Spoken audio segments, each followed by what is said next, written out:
Olá, boa noite, que a paz do Mestre Jesus envolva os nossos corações, os nossos lares, a nossa mente para uma compreensão melhor do tema proposto de hoje. Vamos falar do livro Caminho, Verdade e Vida, do capítulo 147, o tema é Um Desafio. E a gente começa, Emmanuel nos traz aí um trechinho de Atos dos Apóstolos, no capítulo 22, versículo 16. Uma frase bem pequena, mas de grande significado. E agora, por que te detens?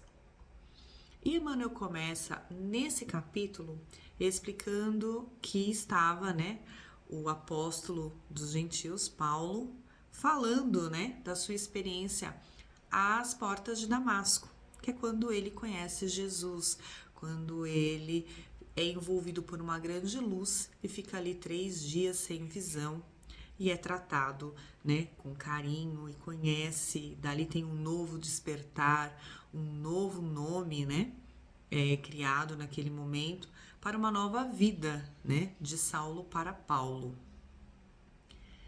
E Ananias, vendo ele tá ali contando, a sua história àquela multidão, pergunta de uma maneira muito fraterna a Paulo: e agora? Por que te detens? E o tema Um Desafio nos traz aí essa reflexão sobre o que nos detém, o que faz com que a gente não faça o que é necessário fazer. Vamos explicar isso um pouquinho melhor. É indiscutível a quantidade de auxílio que cada um de nós já recebemos até aqui, de diversas maneiras. Já tropeçamos bastante, já encontramos amigo, já oramos, já pedimos socorro, esse socorro nos chegou, já nos sentimos amparados, muitas vezes iluminados e fortalecidos na nossa caminhada. Quantas e quantas vezes, eu posso falar por mim, já não estive sentada, ouvindo palestra, me refazendo nas palestras, revendo todo o meu comportamento, recebendo os passes, todos os fluidos da espiritualidade, me auxiliando, me fortalecendo para a minha jornada. E a grande pergunta é: e o que te detém depois de tudo isso? O que faz com que a gente não progrida depois de tudo isso? E essa é a discussão. Porque não basta apenas a gente ter a felicidade da luz da fé, mas é todo o nosso trajeto, o nosso trabalho, como que a gente se multiplica tudo aquilo que a gente recebeu. E olha que fantástico que Emmanuel traz aqui, ó. Inumeráveis benefícios do Evangelho prende-se aos obstáculos de toda sorte, na província nebulosa da queixa. Se felicitados pela luz da fé, lastimam não haver conhecido a verdade na juventude ou nos dias de abastança. Contudo, na idade madura ou na dificuldade material, sustentam as mesmas tendências inferiores que lhe marcam as atitudes nos círculos da ignorância. Vamos desdobrar um pouquinho isso, embora esteja bem explicado. Quem de nós, em algum momento, fala assim: se eu tivesse tido acesso e conhecimento sobre isso lá no meu passado? A gente olha e fala assim: nossa, se eu tivesse conhecido, se eu soubesse que as coisas funcionam dessa forma, que não existe castigo, que existe uma lei de ação e reação, de que eu preciso prestar atenção nas ações que eu tenho hoje, porque assim, semear, eu posso semear o que eu quiser, mas eu serei obrigado a colher o que eu semear. Então, se eu quero bons frutos, eu preciso me dedicar hoje. E se eu tivesse descoberto isso há muito mais tempo, porque hoje eu estou colhendo frutos amargos? Poderia ser. Mas a bênção de ter descoberto isso hoje me faz mudar a partir de hoje. Sobre o nosso passado, sobre o que já aconteceu, cabe a gente olhar no sentido de reconhecer que nós tivemos alguns tropeços e alguns acertos, mas muito mais na questão de conhecimento e reconhecimento, que muitas vezes nós devemos, pedir perdão. Fomos nós que erramos. Mas sobre o passado eu não posso fazer nada. Eu tenho que partir do pressuposto que cada um de nós levanta com a vontade de acertar. Agora, sentar sobre a informação, sobre tudo que eu descobri hoje e achar que eu não posso fazer mais nada daqui adiante, é negar a nossa...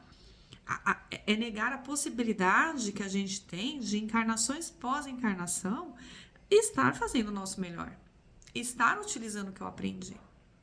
Então, assim, as queixas ainda, né, vícios de nossa personalidade, muitas vezes nos deixa parado num canto.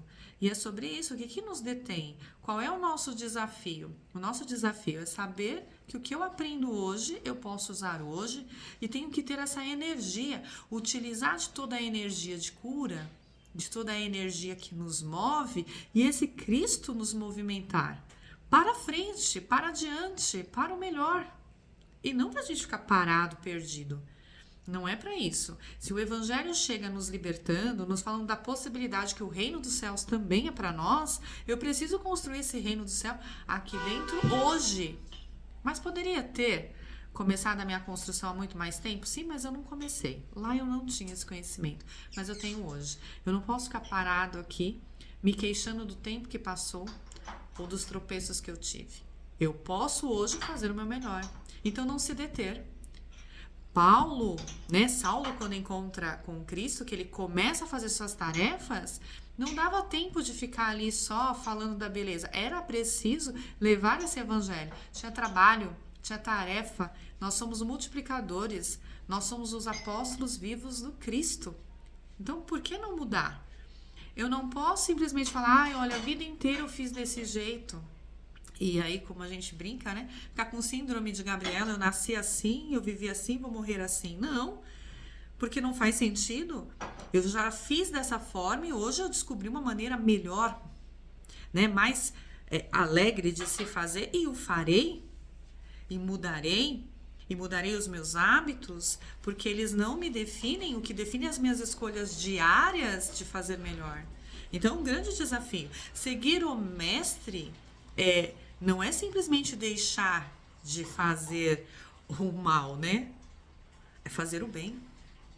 Não é só ter conhecimento sobre as coisas, é aplicar esse conhecimento no nosso dia a dia. É viver de acordo, não é sobre aquilo apenas que eu sei.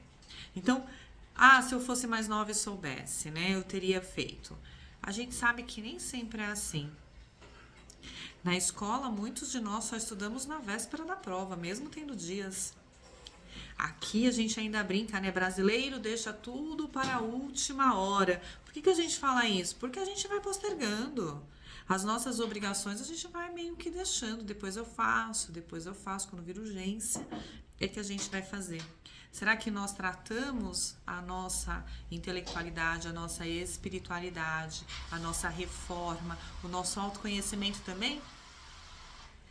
Quando chega às vésperas, né, de partir para o plano espiritual, eu digo que nunca é tarde. Mas assim, não adianta reclamar do tempo que nós mesmos desperdiçamos. Então, muitos falam, eu já estou muito velho, eu tenho outras obrigações. Para pensar, né? O evangelho vai muito além, vai em tudo aquilo que a gente se responsabiliza conosco. A gente tem deixado muita coisa para depois? A gente tem feito promessas e falado, não, depois eu faço, depois eu cumpro. Hoje não. Hoje está chovendo.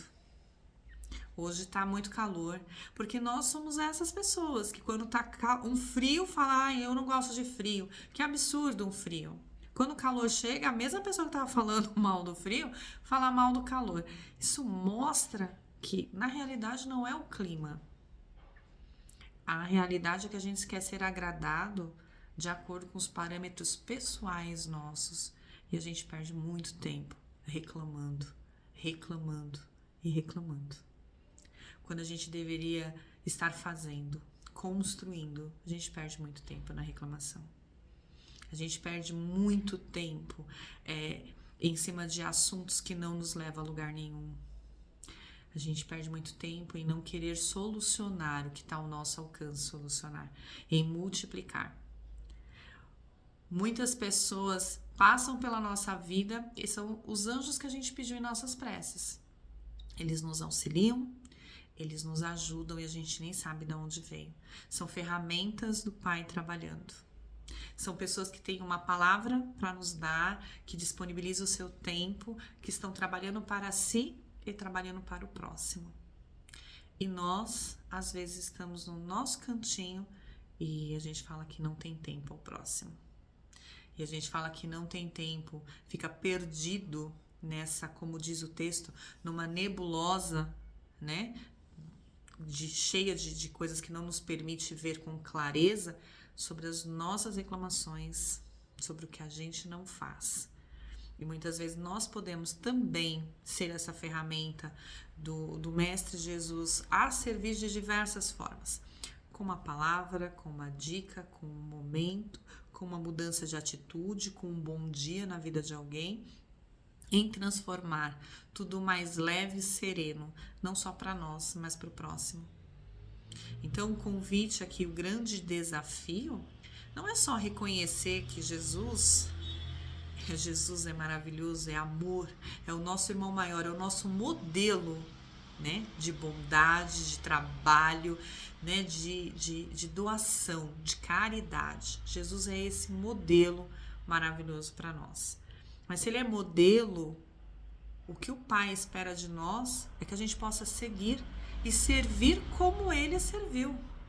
E fazer o nosso melhor todos os dias, para que a gente possa treinar e realmente estarmos fortes e cooperando um para com os outros.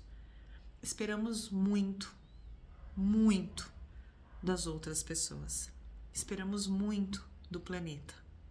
Esperamos que todos sejam educados conosco, que as pessoas gostem da gente, que façam questão da nossa presença. Esperamos muito, esperamos que o mundo seja um lugar melhor para as próximas gerações.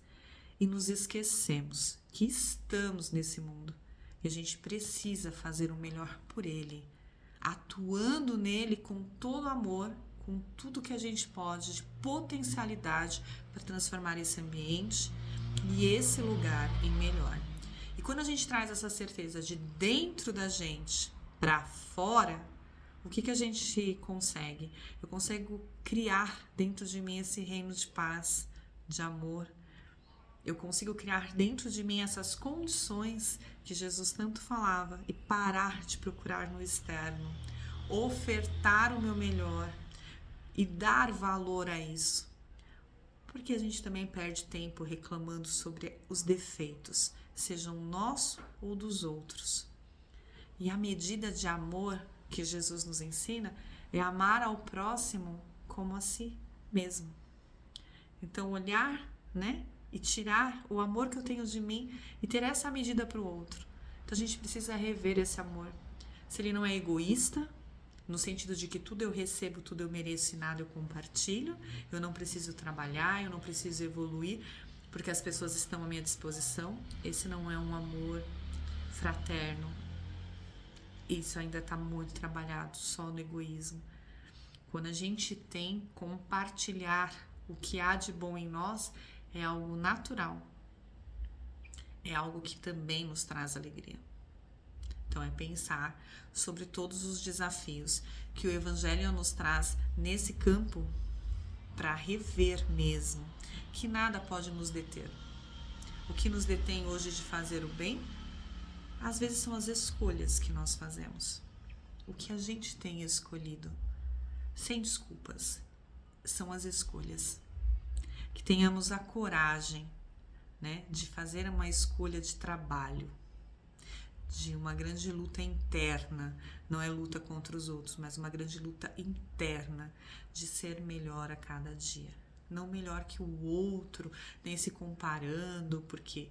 Porque nós sabemos a nossa potencialidade. Então, mas eu já errei tanto tempo que eu acho que eu vou continuar errando. Isso chama-se preguiça. A gente não está fazendo nossa reforma de verdade, a gente não estamos nos amando de verdade. Então, assim, nos acolher com carinho, mas fazer o que for preciso, né? Um grande desafio, o que for preciso para o nosso melhor e, consequentemente, esse será o melhor de todo o planeta, será o melhor de nossa casa, será o melhor entre os nossos amigos, será o melhor que eu posso ofertar. E nós somos essa centelha que está aí, mas que faz toda a diferença para o universo. Um grande beijo a todos, que a paz do Mestre Jesus esteja sempre presente em nossos corações e nos fortaleça em nossa jornada. Até breve.